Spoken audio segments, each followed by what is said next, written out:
ಬೃಹಸ್ಪತಿಯ ಮೊದಲನೆಯ ಮಂತ್ರ. ದೇವಾನಾಂಚ ಋಷೀಣಾಂಚ ಗುರುಂ ಕಾಂಚನ ಸನ್ನಿಭಂ ಬುದ್ಧಿಭೂತಂ ತ್ರಿಲೋಕೇಶಂ ತಂ ನಮಾಮಿ ಬೃಹಸ್ಪತಿಂ. ಮಂತ್ರದಾರ್ಥ: ನಾನು ಗುರುವನ್ನು ಆಳುವ ದೇವತೆಯಾದ ಭಗವಾನ್ ಬೃಹಸ್ಪತಿಗೆ ನಮಸ್ಕರಿಸುತ್ತೇನೆ. ಬೃಹಸ್ಪತಿಯು ಎಲ್ಲಾ ಋಷಿಗಳು ಮತ್ತು ದೇವರುಗಳ ಗುರು. ಬುದ್ಧಿವಂತಿಕೆಯ ಸಾಕಾರವಾಗಿರುವುದರಿಂದ ಅವರು ಚಿನ್ನದ ಬಣ್ಣದಲ್ಲಿ ಹೊಳೆಯುತ್ತಿರುತ್ತಾರೆ. ಅವರು 3 ಲೋಕಗಳನ್ನು ನಿಯಂತ್ರಿಸುವಂತಹ ಸಾಮರ್ಥ್ಯವನ್ನು ಹೊಂದಿದ್ದಾರೆ.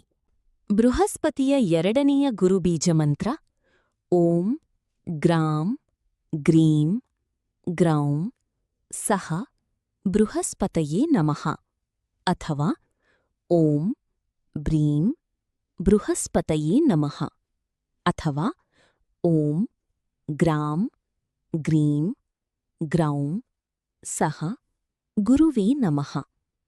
ಮಂತ್ರದ ಅರ್ಥ: ಗುರುಗ್ರಹಕ್ಕೆ ಸಂಬಂಧಿಸಿದ ಬೀಜ ಶಬ್ದಗಳಿಂದ ಮಾಡಲ್ಪಟ್ಟ ಈ ಮಂತ್ರವು ಗುರುವಿನ ದೈವಿಕ ಕೃಪೆಯಿಂದ ಬರುವ ಎಲ್ಲಾ ಶಕ್ತಿಶಾಲಿ ಪ್ರಯೋಜನಗಳನ್ನು ನಮಗೆ ನೀಡುತ್ತದೆ.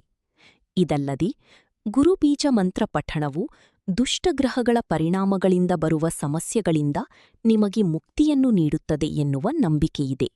ಬೃಹಸ್ಪತಿ ಮೂರನೇ ಗಾಯತ್ರಿ ಮಂತ್ರ: ಓಂ ಸುರಾಚಾರ್ಯಾಯ ವಿದ್ಮಹೆ ಸುರಶ್ರೇಷ್ಠಾಯ ಧೀಮಹಿ ತನ್ನೋ ಗುರುಃ ಪ್ರಚೋದಯಾತ್.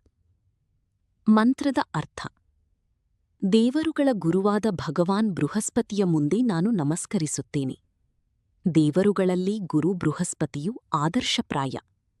ಅವನು ನನ್ನ ಬುದ್ಧಿಶಕ್ತಿಯನ್ನು ಬೆಳಗಿಸಲಿ ಮತ್ತು ಜೀವನದಲ್ಲಿ ಯಶಸ್ಸನ್ನು ಸಾಧಿಸಲು ಸ್ಪಷ್ಟ ಮಾರ್ಗವನ್ನು ನನಗೆ ಅನುಗ್ರಹಿಸಲಿ ಎಂಬರ್ಥವನ್ನು ಇದು ನೀಡುತ್ತದೆ.